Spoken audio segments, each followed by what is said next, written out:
Antonio Cipriano José María Machado Ruiz nació en Sevilla en 1875. A los 8 años se trasladó con su familia a Madrid. Estudió en la Institución Libre de Enseñanza y su juventud corre paralela a la de su hermano Manuel. La vida bohemia, viajes a París. En 1907 se traslada como catedrático de francés a Soria y allí se casa con Leonor, una muchacha de 16 años. Ambos pasarán un año en París en 1910, pero Leonor cae gravemente enferma. Morirá 2 años más tarde. Antonio, desesperado, deja Soria. En los años siguientes ejerce como profesor en Baeza, más tarde en Segovia y luego en Madrid. Es firme partidario de la República, por lo cual tiene que exiliarse a Francia en 1939, y ese mismo año muere en Collioure, ligero de equipaje, casi desnudo, como los hijos de la mar. Antonio Machado fue un hombre humilde, ensimismado, de sobria y honda sensibilidad. De ahí que se identificara tanto con el austero espíritu castellano. Mostró hasta el final de su vida una ejemplar consecuencia con sus convicciones profundas. Estuvo, según sus mismas palabras, a la altura de las circunstancias. Como él mismo dijo, fue, en el buen sentido de la palabra, bueno. Para su obra es válida la definición de la poesía que él mismo dio en 1931.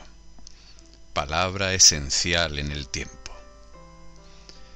En efecto, captar la esencia de las cosas, a la vez que su fluir temporal, fue su doble objetivo. Y añadía: inquietud, angustia, temores, resignación, esperanza, impaciencia que el poeta canta, son signos del tiempo y al par revelaciones del ser en la conciencia humana.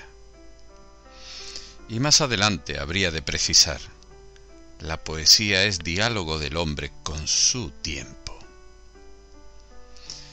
Como consecuencia de estas afirmaciones, es esa cálida y entrañable humanidad que impregna toda su obra. Y su lenguaje poético es depurado progresivamente hasta adquirir una sobriedad y una densidad excepcionales. Estas características lo van alejando cada vez más del modernismo. Su primer libro se publica en 1903 con el título de Soledades y se amplía 4 años más tarde con el título de Soledades, Galerías y otros poemas. El modernismo ha triunfado ya, pero Machado pretende seguir camino bien distinto. Pensaba que la poesía no era la palabra por su valor fónico, ni el color, ni la línea, ni un complejo de sensaciones, sino una honda palpitación del espíritu. Sin embargo, y a pesar de la tendencia a la sobriedad expresiva, es mucho más lo que hay de modernismo en este libro. Eso sí, un modernismo de corte intimista, muy próximo al romanticismo sentimental. Machado escribe mirando hacia adentro, en un íntimo monólogo, tratando de apresar lo que él llama los universales del sentimiento.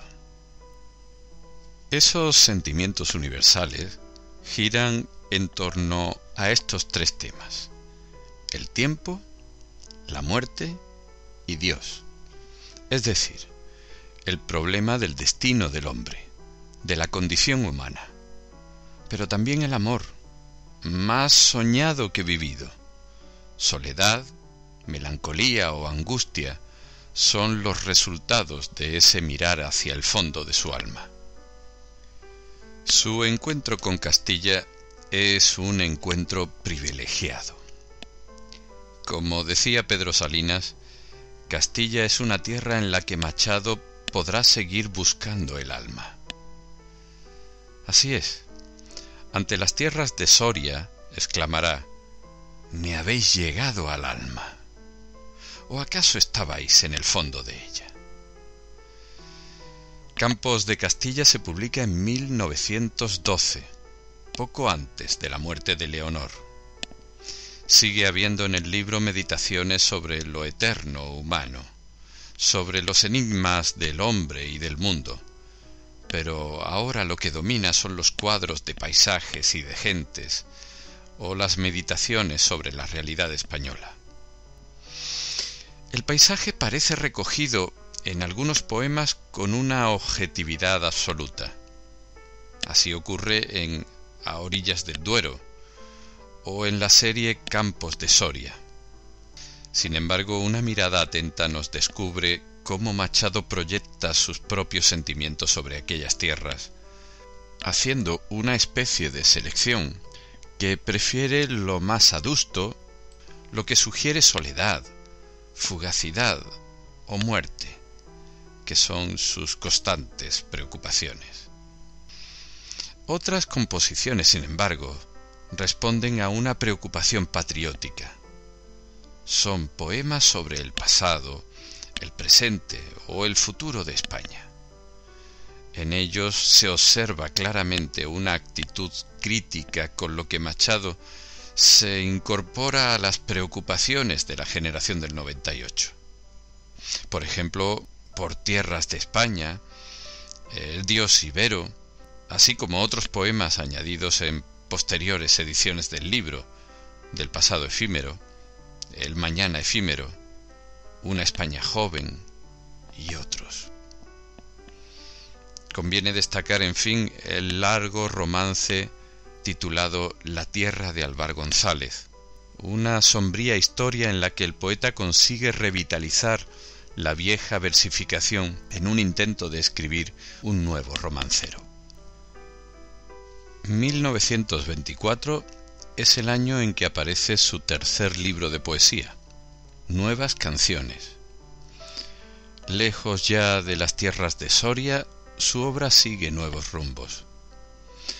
Aún hay algún apunte de paisaje. Hay poemas de circunstancias, sonetos a amigos suyos, composiciones de tema variado, pero lo que caracteriza sobre todo a este libro son unos poemillas breves, los proverbios y cantares. Bajo su forma de cantarcillo popular se encierra una expresión rigurosamente conceptual, frecuentemente paradójica, oscura a veces.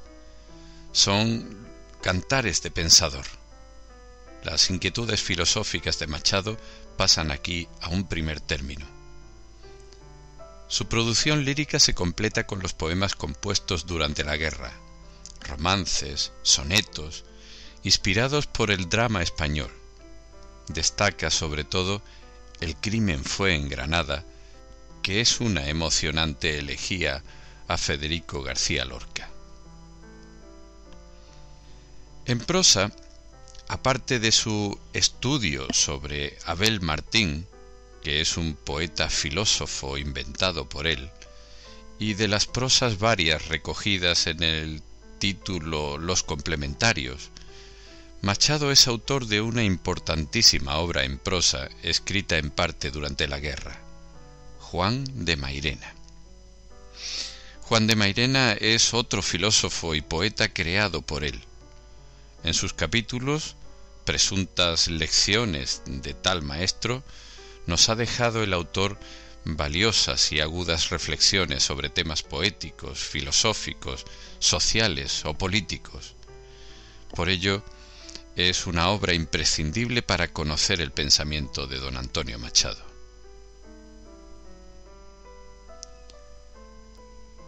Machado, en definitiva, significa la hondura en el enfoque de graves problemas humanos, una identificación sin igual de un poeta con una tierra, un ejemplo eminente de fidelidad a sí mismo y a sus ideas.